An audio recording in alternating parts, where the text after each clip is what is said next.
I never thought one night would change everything, but when I caught my stepmom alone in her bedroom, doing something she thought no one would ever see, I felt something shift, something I wasn't ready to admit. I should have walked away, should have looked away, but I didn't, and by the time the night was over, we had crossed a line we could never take back. What started as a quiet evening turned into something I never saw coming, something I couldn't stop. It became one of the most intimate and confusing nights of my life. Let me take you back to where it all began. That night, in our too quiet house. It was strange how quiet the house felt without Dad, no humming from his office computer, no clinking of his coffee mug, no low muttering while he scrolled through work emails. Just silence. The kind that wraps around you and makes your ears ring, makes you suddenly aware of how your breath sounds when it catches. He'd gone on a 3-day business trip, nothing new, but something about this time felt different. The house didn't just feel empty, it felt charged, like something was waiting to happen. I sat on the couch with a blanket around my legs, pretending to be invested in the movie playing on the screen. I wasn't. My eyes kept flickering to the hallway, to the flicker of warm light spilling from underneath the crack of her bedroom door. My stepmom, Elise. Even her name had a softness to it, like it belonged in a poem instead of a family photo album. She'd been upstairs for a while, music playing softly from whatever playlist she had on tonight. Something jazzy, dreamy. It suited her. Everything about her was always composed, elegant, effortless. We'd never been especially close, not in a way that most people would call mother-daughter. She wasn't the let's bake cookies together type, but she wasn't distant either.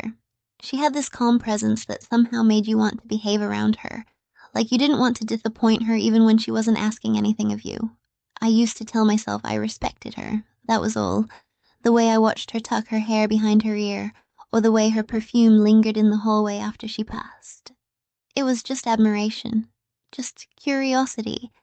But sometimes, when she walked around in one of those silk robes that clung to her body like water, and her bare feet made no sound against the hardwood floors, I found myself holding my breath, and sometimes I wondered if she noticed. I stood up from the couch, abandoning the movie, and padded down the hallway barefoot. I told myself I was just going to the kitchen for water, maybe check the thermostat because it felt a little too warm. But I stopped just before I turned the corner. Her door was open. Just a sliver, not enough to call it careless, but not closed either. I paused, swallowing the tightness forming in my throat. That soft music was louder now, floating through the hallway like fog, and I caught the sound of movement. Not walking. Something lighter. A shifting of fabric, the creak of her floorboard. I stepped forward, slow, careful, not even thinking about what I was doing, until I was there, standing just close enough to see through the narrow opening of her bedroom door. And there she was. She hadn't seen me. Not yet. Elise stood near her vanity, her back mostly to me, her robe half open and her shoulder bare. Her long dark hair was tucked over one side, the slope of her neck catching the warm lamplight like polished glass. She was swaying, no, dancing, slowly, as if the music had taken her somewhere else entirely. One hand lifted lazily to her collarbone, the other trailing softly down her side, smoothing over the fabric that barely clung to her. Her eyes were half-lidded in the mirror, and she looked serene. She looked beautiful. Something tightened inside me. I knew I should have turned away. It wasn't right. I shouldn't have been standing there watching her like that. But my feet didn't move. I couldn't tear my eyes from the way her hips shifted, or how the robe slipped just enough to reveal the line of her waist. She moved like she was alone, like she didn't think anyone would ever see her this way. Like she wasn't anyone's wife, or anyone's mother. She was just herself, and it was the most intimate thing I'd ever witnessed.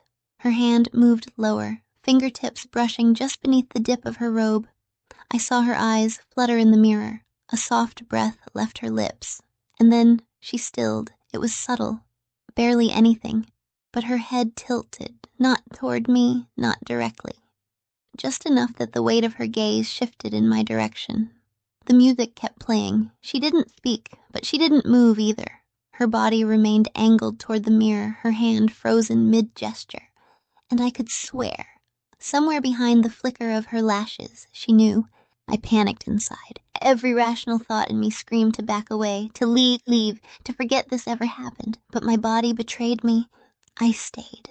Her lips curved, just slightly. A flicker of something unreadable passed over her face, and in that second, I realized that I wasn't imagining the heat blooming in my chest or the way my skin prickled. This wasn't just admiration. This wasn't curiosity. It was something else entirely. And when she finally turned away from the mirror, slowly, gracefully, like she wasn't in any hurry, I still didn't move. She didn't call out my name. She didn't say a word. She just reached for her robe, pulling it loosely over her shoulder again, tying it with no urgency at all. I stepped back then, quiet. Breath caught in my throat like a secret. My fingers trembled at my sides. I should have looked away, but I didn't. And the worst part? I think she knew I was there. I barely slept that night. Every time I closed my eyes, the image of Elise in her room flickered behind my lids like a film reel I couldn't shut off. The sway of her body, the way the lamplight traced her curves, the possibility, no, the certainty, that she'd seen me, that she knew I was watching and didn't stop. My mind twisted it in 100 different directions, trying to make sense of it, trying to figure out whether it had all just been a weird coincidence or if it meant something more. But by the time dawn broke and the first gray light filtered through my curtains, I still didn't have an answer. When I finally made it downstairs, the scent of fresh coffee and buttered toast was already drifting through the air. She was in the kitchen, moving around like nothing had happened. Her robe was replaced by a fitted long-sleeve top and soft lounge pants, her hair tied up in a messy bun, a few strands framing her face, effortlessly beautiful, casual yet perfect, always perfect. "Morning," she said as I entered, her tone light, friendly, familiar. "Morning," I replied, trying to match her ease, though my voice sounded thinner than usual. I sat down at the table and poured myself some orange juice, and with hands that didn't feel entirely steady. She handed me a plate of scrambled eggs and toast like she always did on the weekends when it was just us. But I felt her glance linger just a beat too long, and when I looked up, she was already turning back to the stovetop. Nothing was said, but everything felt different. The silence wasn't uncomfortable exactly. It was filled with the sounds of a normal morning. Cutlery clinking against the plate, the bubbling of the coffee machine, the low hum of the fridge. But under all of that was this invisible thread pulling tight between us. Tension in the way she moved around me, the way her voice seemed just a little softer than usual, the way I couldn't stop looking at her lips every time she took a sip of coffee. I kept telling myself I had imagined last night. Maybe she hadn't seen me after all. Maybe I had misunderstood everything. The way she paused, the way her eyes flicked toward the hallway. Maybe I had stood there too long and projected meaning into something innocent. But then she turned and looked at me across the kitchen, and there it was again. That look, just a flicker. A spark of something in her eyes I couldn't name but felt all the way in my chest. "You didn't sleep well," she said, not a question, just a quiet observation. My fork paused mid-bite. No, not really. She gave a soft hum and turned back to the counter, reaching for a fruit bowl. "You were up late," she had added. I thought I heard movement in the hallway. My heart skipped. "Just didn't sleep," I said quickly. Too quickly. She didn't say anything more, but I saw the faint smile tug at the corner of her mouth as she peeled an orange with delicate fingers. The silence that followed wasn't awkward, but it felt heavy with things unsaid. She handed me a few slices of orange without looking directly at me. That entire morning, her touches became something else. They were small things, light brushes of her hand against my shoulder when she reached past me, the way her fingers lingered on mine when she passed the salt, the occasional glance that felt more like a question than a look. And still, she didn't say a word about the night before. She didn't acknowledge what I'd seen or the way I had watched her. But her body language screamed louder than words ever could. I found myself studying her more closely than ever. The curve of her neck as she leaned over the sink, the way her lips pressed together when she focused, the slight sway in her hips as she moved around the kitchen. It was like I had opened a door that couldn't be closed, and now I was seeing her in a way I couldn't unsee. Then came the moment I couldn't explain away. I was standing at the counter, filling a glass of water, when she stepped behind me. I didn't notice how close she was until I felt her body brush against my back. Not hard, not forceful, just close enough that I could feel her warmth through the thin fabric of my t-shirt. Her arm lifted, reaching above me for a mug on the top shelf, and her chest pressed lightly into my shoulder. I froze. My breath hitched in my throat, and I didn't dare move. Her hair brushed my cheek, and I could smell the soft floral scent of her shampoo. Lavender and something else I couldn't name. She didn't say a word, didn't pull away quickly like it was an accident. She stayed there for a second too long, long enough to make me feel like the room had narrowed down to just her and me, and this impossible space between our bodies that had suddenly disappeared. And then, just like that, she stepped back, mug in hand, and smiled softly. "Sorry," she said, her voice a little lower now, a little warmer. "Didn't mean to crowd you." I turned around slowly, trying to catch my breath. Her eyes met mine, steady and unreadable. "It's okay," I said. It came out too quiet. We stared at each other for a second that felt like forever, and then she turned and walked away, humming softly under her breath, as if nothing had happened at all. The rest of the day passed in a blur. I couldn't focus on anything, TV, my phone, or even reading. Everything felt tinted by her presence, by the way her touch had lingered up, by the look in her eyes. I replayed it all over and over, trying to convince myself I was making it into something it wasn't, that I was just projecting feelings I shouldn't have. Maybe I was the only one losing my mind, but deep down I knew better. I tried to tell myself it meant nothing, but the look in her eyes said otherwise. It rained the next day. Not the kind of soft, comforting drizzle that lulled you into daydreams, but a heavy, relentless downpour that turned the sky a dull gray and made the house feel like it was floating in a bubble of quiet isolation. I spent most of the morning pretending to be occupied, wandering from room to room, scrolling mindlessly through my phone, occasionally stopping to stare out the window like I was searching for something. I wasn't. Not really. Elise had been in and out of the living room all morning, wearing that fitted sweater that somehow looked too elegant for loungewear, and a pair of yoga pants that clung to her hips in a way that made my stomach tighten every time she passed. She didn't act any differently, not overtly, but there was a new rhythm to the way she moved around me, like she was aware of every step, every glance, every moment we shared the same air. I caught her watching me once. Just once. I had turned from the bookshelf, a novel half in my hand, and found her leaning against the doorframe, arms crossed loosely, eyes on me in a way that made my throat go dry. She didn't look away, didn't flinch. She just held my gaze for a second too long before giving a small smile and walking off like nothing had happened.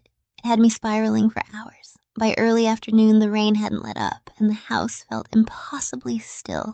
I found myself hovering near her room, under the weak excuse of needing to borrow a charger. The door was ajar, just like it had been that night. She was inside, sitting on the floor by the window, cross-legged, a stack of photo albums spread around her like a sea of memories. She looked up when I knocked, her eyes softening the second she saw me. "Hey," she said, voice quiet, like the rain had asked her to whisper. "Sorry to bother you," I said, holding up the phone. "Do you have a charger I could borrow? Mine's dead." "Of course," she nodded and gestured toward the nightstand. "Top drawer."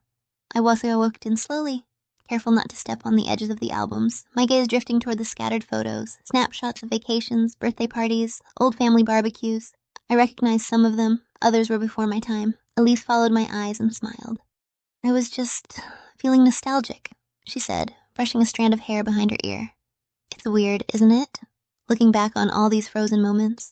Sometimes it feels like they happened to someone else." I crouched beside her, unable to help myself. "You look so different in this one," I said, pointing to a picture of her on a beach, her hair shorter, laughter frozen mid-frame. "That was right before I met your dad," she murmured. "Feels like a lifetime ago." She didn't sound sad, just distant, like she was standing in a memory far from here, speaking to me across some invisible gap. I sat down next to her, our shoulders almost touching, and for a long moment, neither of us said anything. The rain pattered against the glass, soft and rhythmic, and the room felt warmer than before, closer. "You were beautiful then," I said without thinking. Then I froze. "I mean, you still are. Her gaze slid toward me, amused but not mocking. "It's okay," she said gently. "Thank you." There was a pause, long and loaded. Then she looked back at the photo in her hand. "You know," she said softly, "sometimes I wonder if people ever really see me anymore. Not just the mom, the wife, the responsible one." Her voice thinned a little. "It's easy to disappear into the roles you play." I didn't know what to say at first. but then I heard myself whisper, "I see you." She turned toward me, something unreadable flashing in her eyes, and for a moment we were just two women sitting in the quiet of a rainy afternoon, surrounded by memories that didn't feel like they belonged to us anymore. The tension had changed. It wasn't sharp or shocking now. It was quieter, deeper, like a secret neither of us had the courage to name. She shifted slightly, her knee brushing mine. She didn't move it away. "Come here," she said suddenly, reaching for another album. "I want to show you something." I scooted closer, heart pounding for reasons I didn't fully understand. She opened a new album and pointed to a picture of her in an old apartment, barefoot and smiling, paints on her jeans. "That was my first place on my own," she said. I felt free for the first time in my life. I smiled. "You look happy."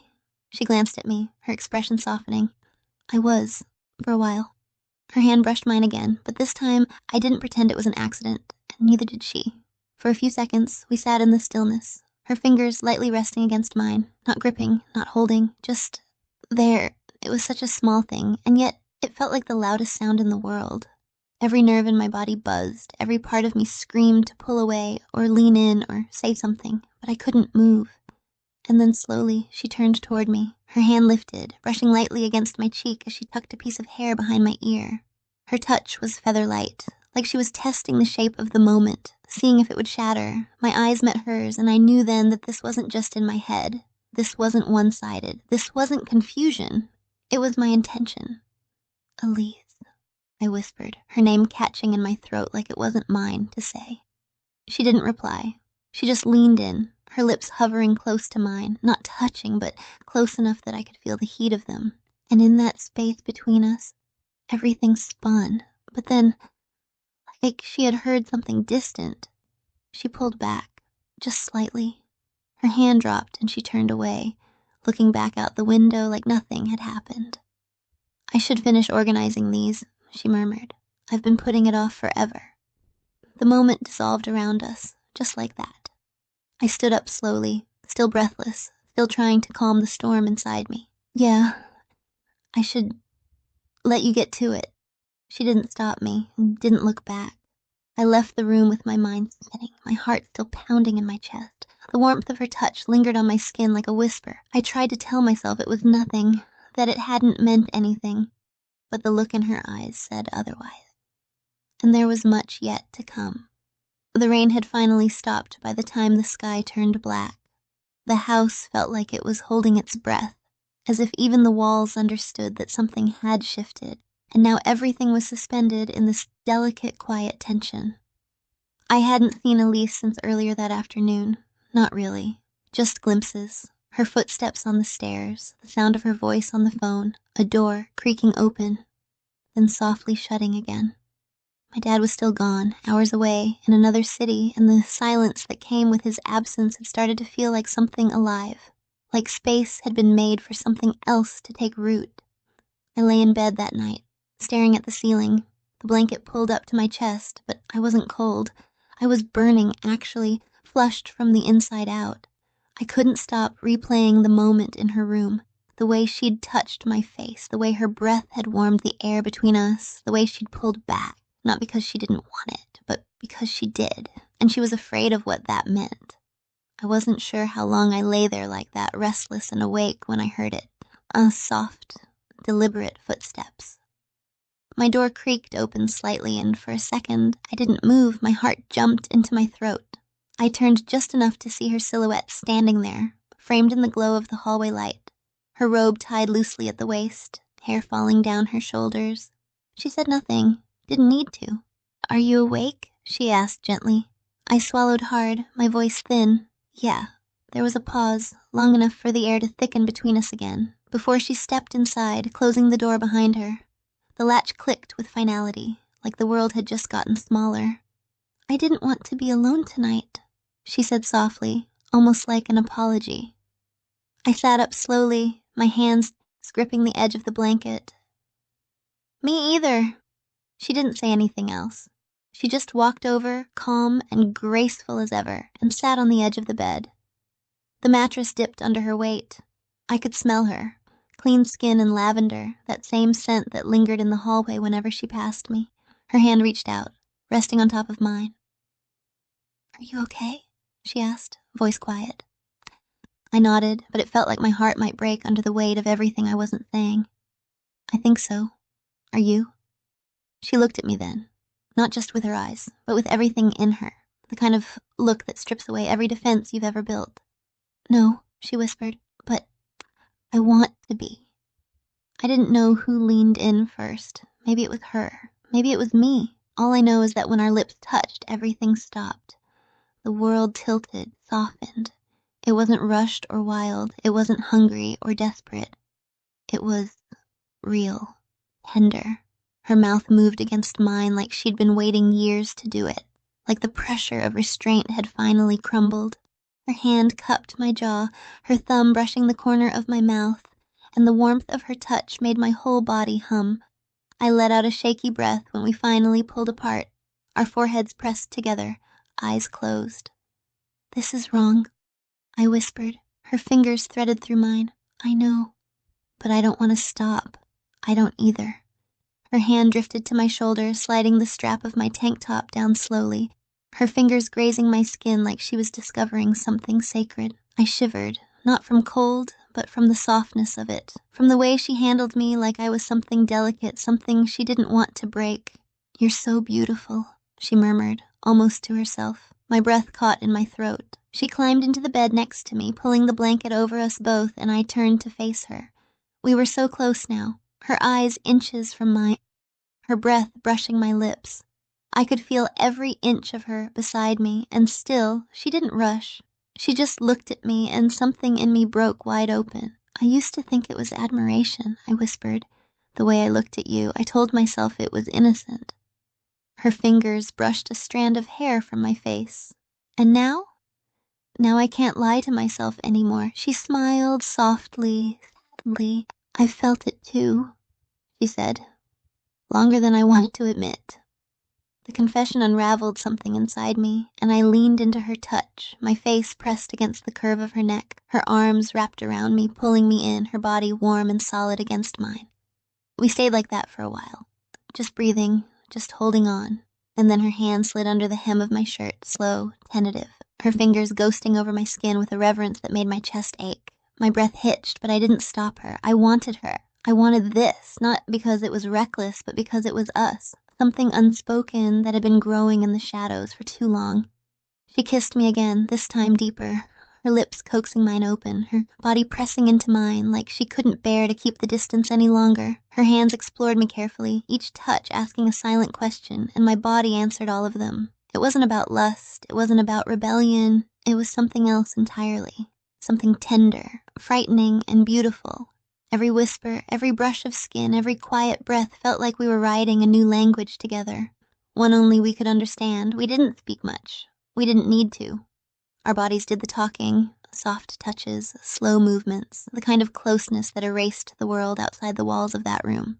She kissed my chest gently, her fingers tracing invisible paths over my skin like she was memorizing me, and I clung to her, like I'd fall apart if I didn't. At some point, we stopped moving. Just lay there, tangled up together, her arm around my waist, my head resting on her shoulder. I could hear her heartbeat, slow, steady, real. She pressed a kiss to my forehead and whispered, "You're safe with me." I believed her. I didn't ask what would happen tomorrow. I didn't bring up my dad or the million reasons this was wrong. All I knew was this moment, this warmth, this truth between us that had finally been set free. When I finally fell asleep in her arms, I knew I would never be the same again. The morning light was soft, pouring through the cracks in the curtains and golden ribbons. It painted the room in a kind of silence that felt heavier than the night before, like the universe had paused to watch what would happen next. I blinked slowly, adjusting to the light, only to realize I wasn't alone. But I also wasn't being held anymore. Elise sat at the edge of the bed, her back to me, wrapped in her robe. Her hair was pulled up again, loose strands trailing down her neck, and her hands were resting in her lap like she'd been sitting there for a while. Thinking. Watching the rain-soaked world wake up outside the window. She didn't say anything when I stirred, just remained still, her shoulders rising and falling with each quiet breath. I sat up slowly, the blanket slipping down around my waist, and for a few moments I just looked at her, the woman who had once been my stepmother in name only, the woman I had just given myself to in a way that felt terrifyingly complete. The silence between us wasn't cold, but it was thick with unspoken truths. "Elise," I finally said, my voice barely more than a whisper. She turned slightly, just enough to glance over her shoulder at me. Her expression was soft, tired, but not regretful. "I didn't want to wake you," she murmured. "You looked so peaceful." I offered a shaky smile. I didn't feel peaceful. Her lips curved in return, though it didn't quite reach her eyes. "Me either." A few seconds passed, both of us swimming in the heaviness of what we were too afraid to say. Then she turned fully, folding one leg under the other, her gaze settling on mine with quiet certainty. "I know what we did wasn't right," she said. "I know what it looks like, what it is." I looked down at the blanket, fingers twisting in the fabric. "I can't stop thinking about Dad," I admitted. "What he'd say if he ever found out, what this means for him, for us." "I know," she said, her voice low. "But I don't regret it." My head snapped up. She held my gaze, firm but gentle. I won't, because this didn't start last night. It's been building for